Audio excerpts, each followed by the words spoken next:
नमस्कार मित्रांनो आणि मित्रांच्या मैत्रिणींनो. तर आज आपण बनवणार आहे डाळ घालून कोबूची भाजी. तर कोबूची भाजी कशी बनवायची त्याची रेसिपी आज आपण शिकणार आहे. आणि फर्स्ट ऑफ ऑल तुम्ही बघताय का इकडे कोबू कापायचं काम चालू आहे. तर तुम्ही चाकूनी कापू शकता. आम्ही विळीना कापतो कारण आम्हाला विळीना आवडतं कापायला.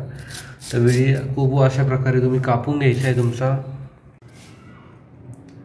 तर दुसरीकडे मित्रांनो आपण काय केली आहे, हरभरा डाळ घेतली आहे आणि त्यात गरम पाणी उकळता पाणी टाकलेलं आहे, जेणे की जी डाळ आहे ती लवकर भिजली जाऊ आपली. ॲक्च्युली आपण डाळ आधी भिजवून टाकतोय, 2 ते 3 तास आधी तुम्हाला डाळ भिजवून टाकायची आहे, जेणे की चांगल्यापैकी डाळ अशी नरम होऊन जाईल. पण मी ऑन द स्पॉट भाजी बनवतोय तर त्यासाठी मी गरम उकळतं पाणी टाकलं आहे आणि मी थोड्या वेळ डाळ अशी भिजत घालणार आहे त्या गरम पाण्यामध्ये. तर मित्रांनो आपल्या इकडं कोबू कापून झाला आहे. तर खूप साऱ्या जणांना कोबू बारीक स्लायसेस आवडतो, पण आम्हाला मोठी स्लाइस आवडती, तर आम्ही उभा कापला आहे. तर तुम्ही बघू शकता आपला कोबू बेस्टपैकी कापून झाला आहे. तर आता आपण बनवणार आहे त्याची भाजी. तर मित्रांनो आपल्याला कोबूसाठी लागणार आहे हिरव्या मिरच्या आणि लसूण. तर तुम्ही हिरव्या मिरच्या तुमच्या टेस्टनुसार घेऊ शकता. जर तुमच्या मिरच्या खूप तिखट असेल तर तुम्ही कमी घेऊ शकता, तिखट कमी असेल तर तुम्ही जास्त घेऊ शकता. आणि त्यासाठी थोडाफार लसूण तुम्हाला घ्यायचा आहे.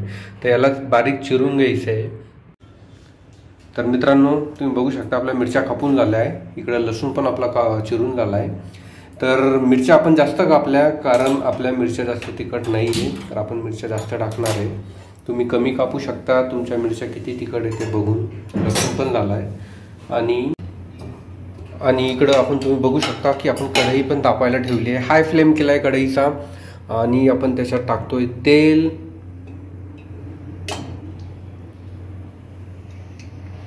खूप जास्त तेल टाकायचं नाही आहे.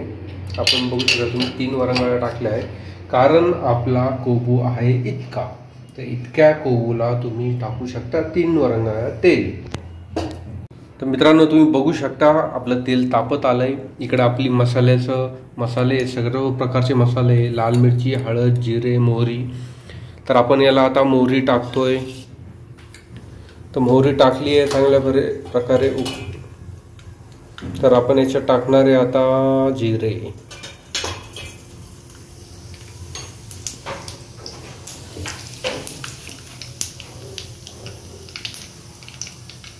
तर आपण याच्यात थोडं टाकतोय हिंग.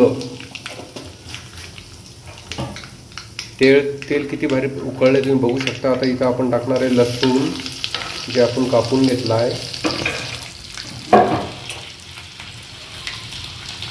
लसूण आपल्याला लाल होऊपर्यंत, ब्राऊन कलर होऊपर्यंत चांगला फ्राय करायचा आहे त्यात. मग त्यानंतर आपल्याला त्यात मिरची टाकायची आहे.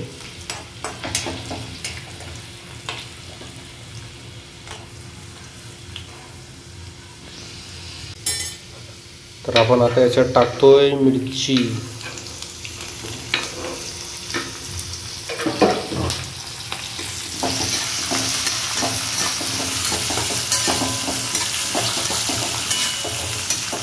तर चांगलं मिक्स करून घ्यायचं. तेल चांगलं आपलं गरम झालं आहे.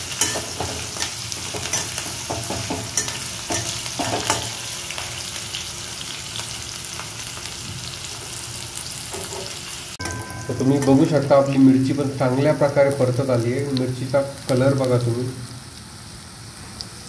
तर मिरची पण परतत आली आहे. तर आपण याच्यात टाकणारी जी डाळ आपण टाकली होती हरभऱ्याची गरम पाण्यात भिजायला, पाणी काढून घ्यायचं आहे आणि ती डाळ याच्यात टाकायची आहे आपल्याला मिरचीनंतर.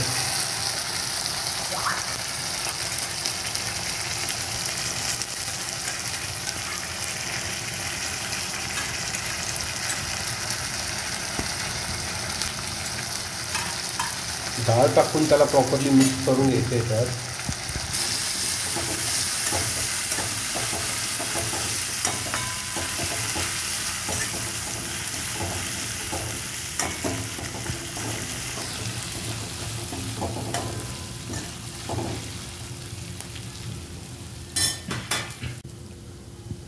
तर डाळ टाकल्यानंतर आपल्याला थोडा वेळ परतून घेतल्यानंतर आपल्याला टाकायची त्यात हळद. आपण चांगली परतून घेतली डाळ, त्यात हळद टाकली आपण आणि त्याला मिक्स करतोय आपण. हळद पण चांगली मिक्स करायची आहे। आपण फ्लेम बघू शकता, लो फ्लेमवर चालतो। लो फ्लेमवर चांगल्या प्रकारे आपल्याला मिक्स करून घ्यायचे सर्व।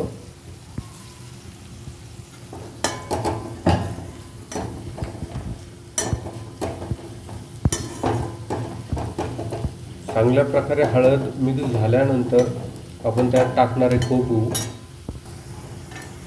तर आपण जो कोबू कापून घेतला आहे तो टाकायचा आहे त्यात।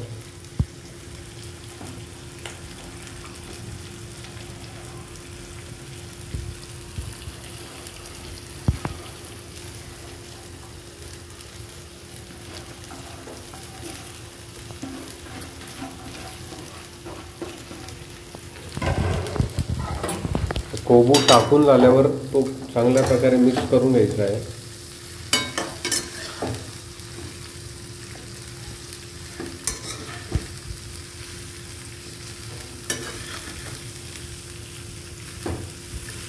खालची डाळ, मिरची आणि लसूण वर आला पाहिजे। कोबू चांगल्या प्रकारे असं मिक्स करून घ्यायचं आहे।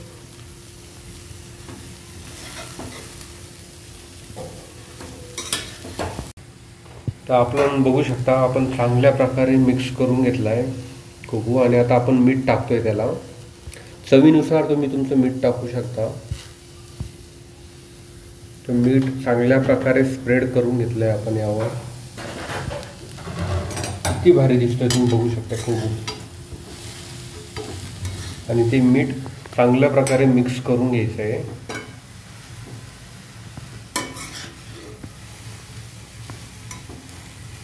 कोबू के रग रग में जाना चाहिए वो।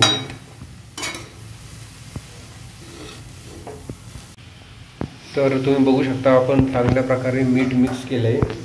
तर आता मी इथं फ्लेम लो केली आहे आणि याच्यावर ठेवणार आहे झाकण। तर तुम्ही पण या पद्धतीनं 15 ते 20 मिनिटं लो फ्लेमवर कोबू करून द्यायचा आहे, मिक्स होऊन द्यायचा आहे। ओके, जेणे की आपला कोबू चांगल्या प्रकारे शिजून निघेल आणि तो खूप चांगला लागेल खायला, तो कच्चा लागणार नाही। तर 15 ते 20 मिनिटं लो फ्लेमला त्याच्यावर झाकण ठेवून कोबू आपल्याला चांगल्या प्रकारे शिजून द्यायचा आहे। नमस्कार मित्रांनो, आपला कोबू तयार झाला आहे। तर तुम्ही बघू शकता किती भारी शिजला आहे। तर तुम्ही पण असा कोबू घरी बनवू शकता। तर तुम्हाला हा जर व्हिडिओ आवडला असेल तर लाईक करा, शेअर करा आणि सबस्क्राईब करा। आणि अशाच नवीन नवीन भाज्या शिकण्यासाठी सबस्क्राईब करून व्हिडिओ नक्की बघा।